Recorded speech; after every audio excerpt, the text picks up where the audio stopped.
Hi everyone, it's Charlie. This is going to be my Game of Thrones finale video for the top 10 WTF questions that they have to answer before the end of the series. Just long-running big question marks that hopefully they'll pay off or at least give us an idea that we can use as fans to extrapolate on. So if you're new to the channel, be sure to subscribe to get all the Game of Thrones videos. Obviously, it's the finale of the main show, but I'll be doing Game of Thrones prequel videos as we start to learn more about that. They're getting ready to start filming right now. There's been conflicting evidence about what's going on with that, so of course I'll do prequel videos next week after we get done talking about the finale. We'll do a new round of the HBO Now giveaway. All you have to do to enter is be a subscriber and leave a comment on the video. So careful for spoilers for everything that's happened on Game of Thrones so far. But starting with number 10, will they pay off Daenerys' visions from the Iron Throne and the House of the Undying, meaning that she never actually gets to sit on the Iron Throne? The thing that she's fought so hard for this whole time, reaching it, winning, quote unquote, so to speak, but never actually getting to enjoy the fruits of her victory. Bittersweet fruits of victory. If you look at all the damage that she did to the Red Keep during episode 5, she did not destroy the Iron Throne Room, she just destroyed the Lannister lion that had replaced the seven-pointed star that sat above the Iron Throne, which is a nice metaphor for her kicking Cersei to the curb, so to speak, or kicking her down to the basement where she was then crushed by the rest of the Red Keep as it caved in.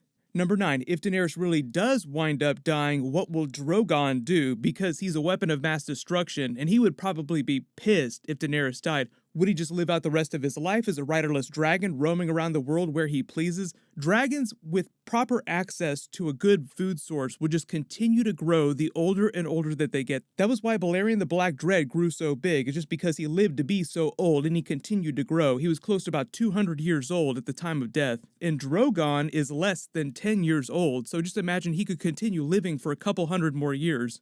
There is precedence for riderless dragons in A Song of Ice and Fire after the Doom of Valyria, because you have to imagine that during that era, the Rise of the Freehold, there were dragons everywhere all over the place. But after the Doom, most of the dragons that survived were Targaryen dragons. There was a time during the Dance of the Dragons, the Targaryen Civil War that happened a long time before the actual Blackfyre Rebellion, where there were 6 riderless dragons living on Dragonstone. So after Aegon's conquest, it wasn't unusual for there to be a lot of riderless dragons just chilling around. Number 8, follow-up question to that Daenerys question, of course. Jon Snow has told us several times last season and this season as recently as Season 8, Episode 5, that he absolutely does not want to be king. So if he's forced into a situation where Daenerys isn't around anymore and he's the last remaining true Targaryen heir to the Iron Throne, what do the Lords of the Realm do if he refuses them again? There have actually been moments in Westerosi history where matters of succession become a really big problem, and what has happened is they call a great council where all of the lords of the different realms come together to decide who's going to be the next king. It's the closest thing that Westeros has ever had to a parliament, but they would only come together briefly, and it's only happened 3 times in the last 300 years since Aegon's conquest, although there have been many more failed attempts to call a great council. The most recent one was when Catelyn Stark tried to convince Renly that he, Stannis, and Robb Stark should all hold a great council to deal with the issue of Joffrey Baratheon after they discovered that he was the bastard son of Jaime Lannister, not Robert Baratheon. The very first Great Council was called after an event very similar to what's playing out on the TV show right now in Season 8 with a succession issue. You have Jon Snow and Daenerys that both have a claim to the Iron Throne, but technically the male heir has a stronger claim. The reason why Jon Snow has the stronger claim to the Iron Throne is because Westeros history has typically practiced male-favoring primogeniture, where the male heir of the oldest living male heir inherits everything before any of the king's other children. So even though Daenerys is the only living child of the Mad King, technically the line of succession skips her and goes straight to Jon Snow, the Mad King's grandson, because Jon Snow is the oldest living legitimate male heir of Rhaegar Targaryen, who was the oldest living legitimate male heir of the Mad King. In real life, a really good example of that is Prince William. He's ahead of the line of succession of his uncles, Prince Andrew and Prince Philip, because he's the oldest living male heir of Prince Charles, who's the oldest living male heir of Queen Elizabeth. During this very first Great Council, the reason why it was called is because Jaehaerys I and Queen Alysanne had a succession issue where Jaehaerys I skipped over his oldest living granddaughter, who was technically the closest relation by blood, for a male cousin because he felt like the realm would support a stronger claim from the male, even though his granddaughter was technically the closest relation to him by blood. So it's not unusual for Westeros to call a Great Council to decide matters of state. But number 7, if Arya told Gendry that she doesn't want to be a lady of a castle, what does she do after this? Does she continue acting like a rogue assassin, dishing out justice, or taking contracts on the DL? She's way too famous to continue living in Westeros. Too many people know her face, even though she can wear other people's faces.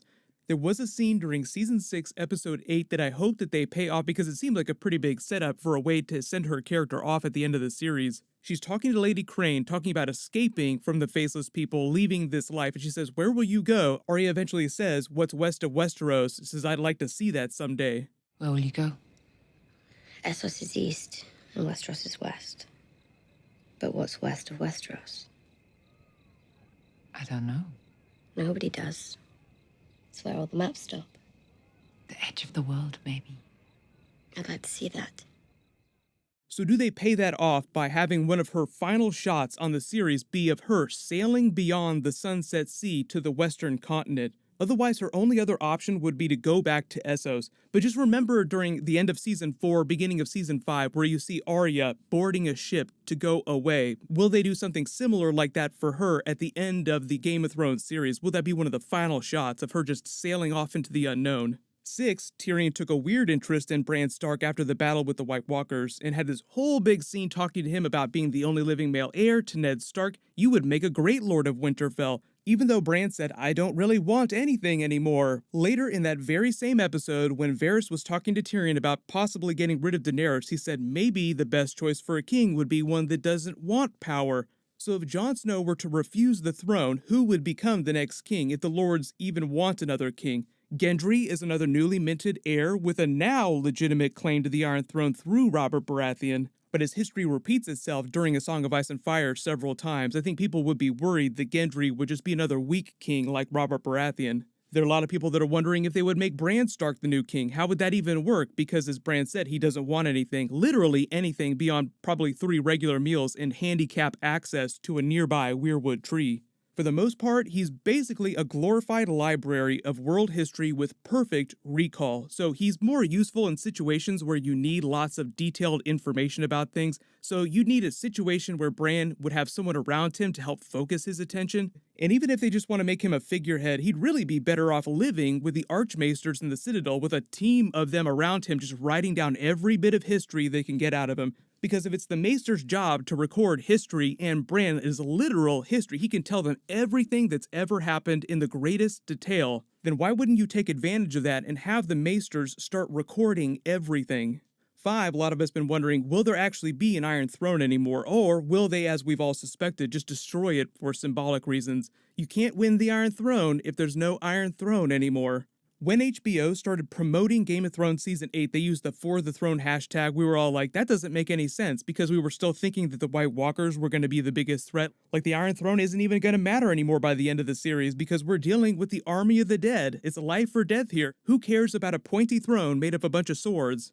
Number 4, a lot of people asking, will Bronn ever get his bigger castle? And who's going to be the new Warden of Highgarden and the Reach? Who's going to be the new Warden of the West, ruling from Casterly Rock? It seems like Tyrion's days are numbered, so if Tyrion isn't around anymore, then all the Lannisters are gone. Who is going to take Casterly Rock? We can already probably guess that Sansa's going to continue to be Wardeness of the North, Sweet Robin would continue to rule from the Vale, Yara Greyjoy will be the Lady of the Iron Islands, and whoever winds up being picked to succeed Jon Snow, if Jon Snow abdicates the Iron Throne, then that person would be Lord of the Crown Lands, if not king in name only. If they decide to adopt a policy more like modern-day British government where the crown wields no actual political power and is therefore more symbolic and cultural value. A lot of people wondering if they're going to adopt the democratic theory of Westeros. Like, is that going to be the future of the kingdom going forward? 3, really important one that we haven't talked about a whole lot. Will the show's ending provide a clear thesis for what A Song of Ice and Fire is really about?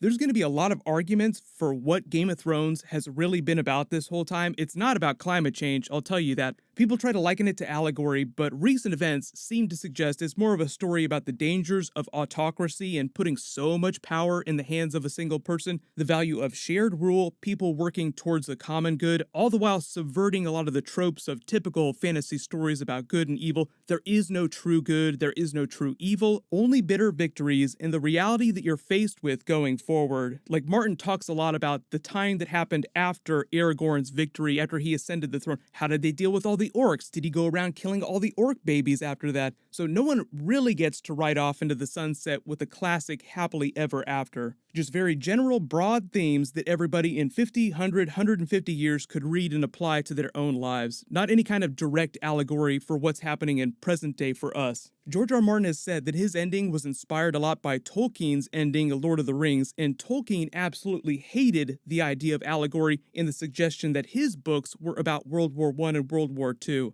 He was very adamant that he wasn't reference anything in present day when he was writing, so that people in hundreds of years could read Lord of the Rings and apply general themes of what's happening to whatever's happening to them in that future timeline. Number 2, other big question, will Jon Snow ever give Ghost the good boy hugs and pats on the head that he deserves? Like we just kind of rode off into the sunset with Tormund. A lot of people are expecting that we'll see Ghost again before the end of the series. Then probably one of the biggest questions, number 1, will the ending give us a good sense as to whether or not history will eventually repeat itself again, as in, will there ever be any more White Walkers, the threat of another long night in 1,000 years? Will Bran also be able to pass his abilities on to another three-eyed raven when he gets ready to die of old age, just like the Blood Raven passed his abilities to Bran before he died?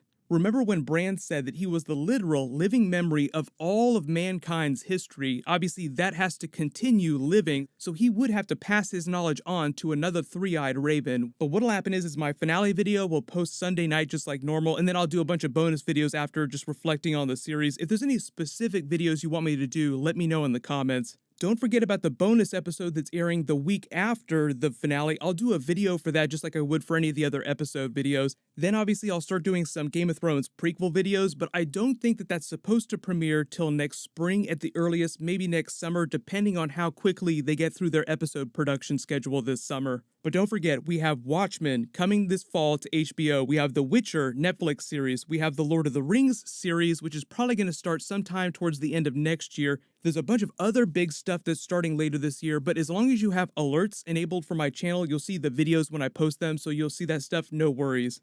I'll leave the giveaway open till I start posting bonus videos on Monday, so I'll just remind people when I post my finale video tomorrow. Click here for my Game of Thrones Season 8 Episode 6 finale trailer video, and click here for my Game of Thrones Season 8 Episode 5 video. Thank you so much for watching. Everybody stay awesome. I'll see you guys tonight.